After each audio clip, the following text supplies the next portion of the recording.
Hello. Today we're going to talk about what's in this bag, which is very cool. I think it is Canada's best herbal tea. Well, maybe not tea, but herbal nonetheless. It's called Labrador Tea, or bog tea, or I suppose there's other names, but nonetheless, I'd like to only make Labrador Tea the one that's kind of known. I knew this maybe 5 years ago, and I've used it once in a while at the restaurants I've been at as like the really good option for when people can't have caffeine, which tends to be a lot of the time. And being that we're in Canada, it's kind of good to have a Canadian product on a menu, and this just it fills a lot of check boxes for me. So let's say first of all that what I'm about to say is an amalgamation of a lot of different sources that I've read. And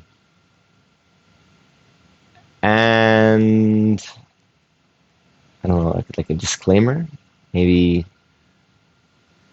Yeah, I mean, they say this is toxic. People say this is a highly toxic plant.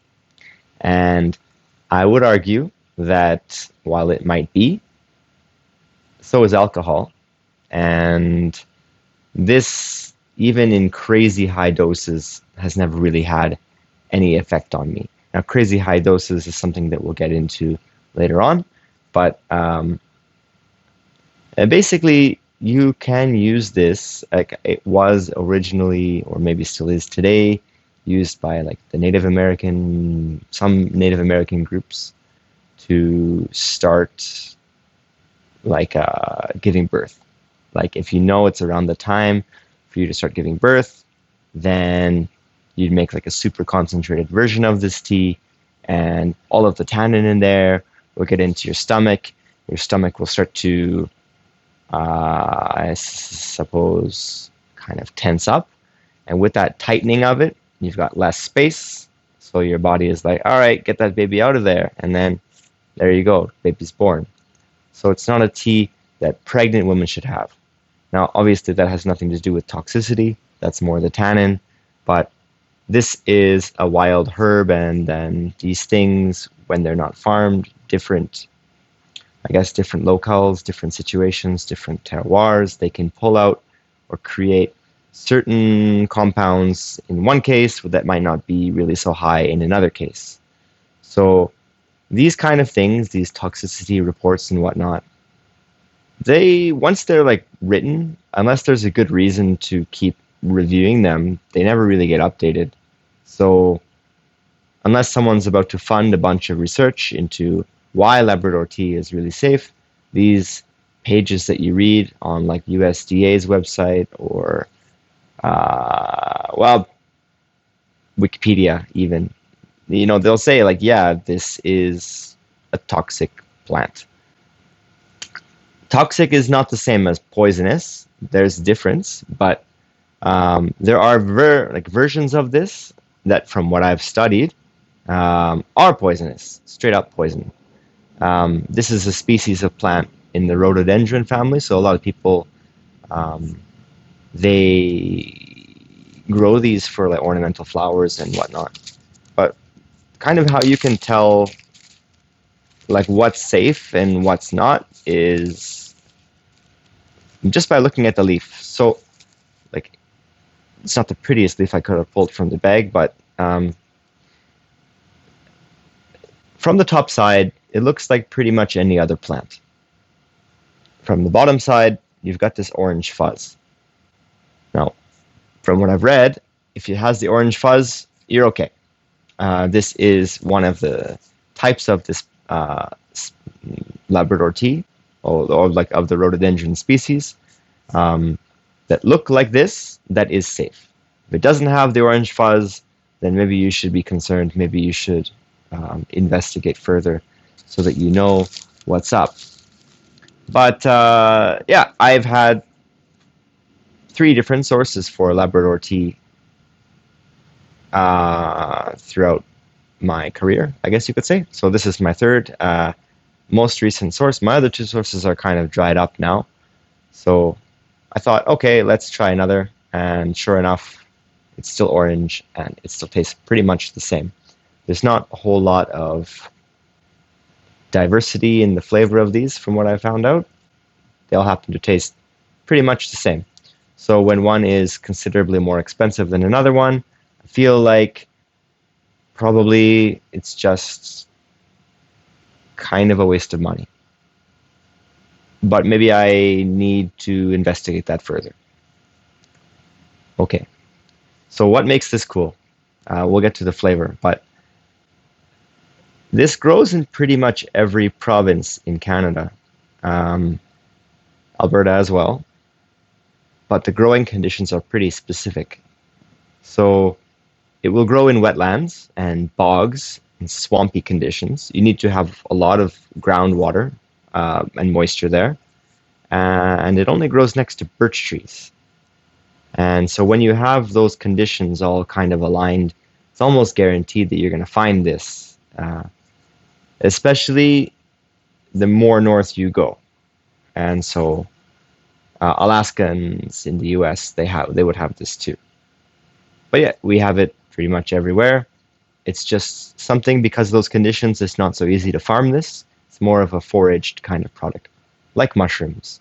And again, the risks are similar with mushrooms that if you don't really know what you're doing, as I said, with the orange underside and things like that, yeah, you could poison yourself or others. So it's important that you get one that's not poisonous, something like this.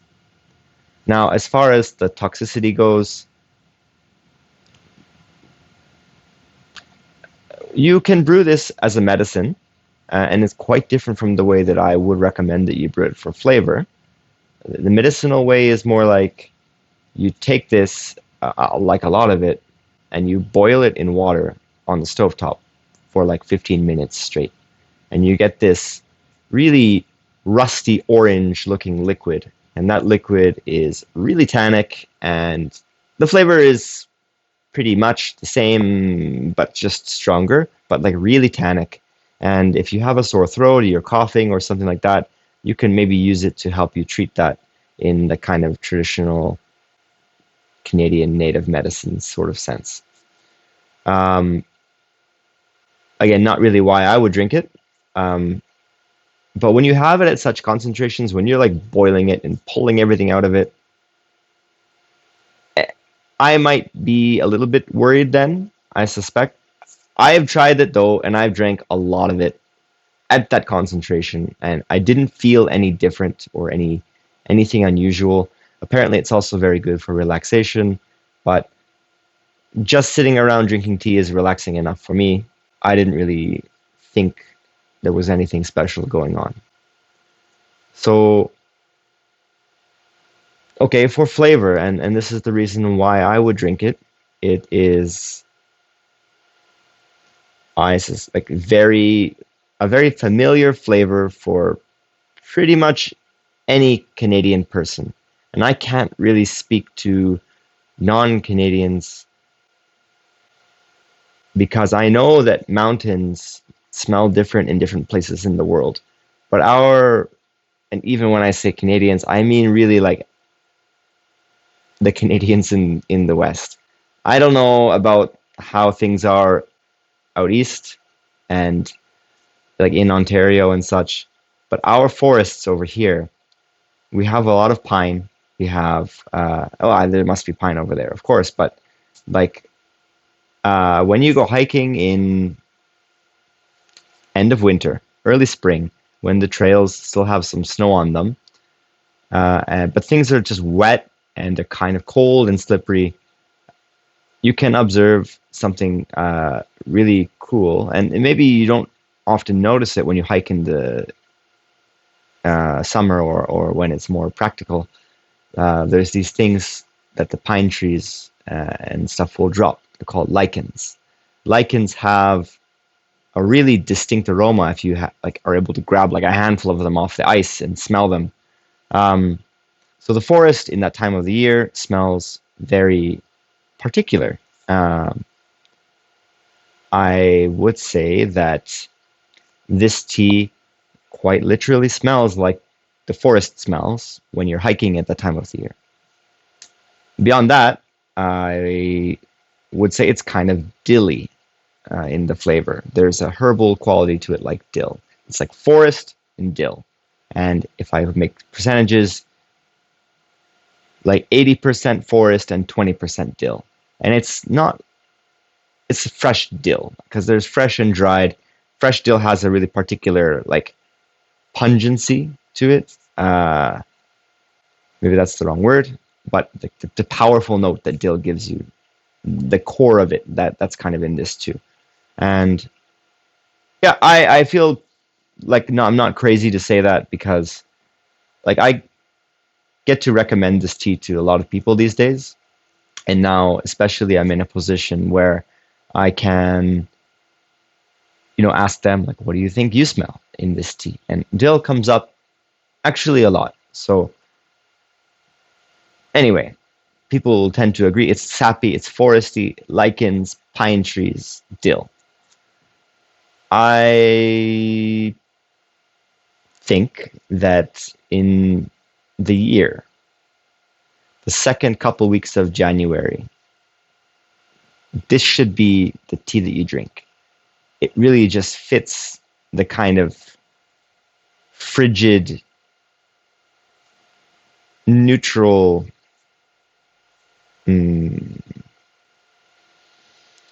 unforgiving circumstance of our winter in the flavor. It makes sense when I think you drink this at this time of the year.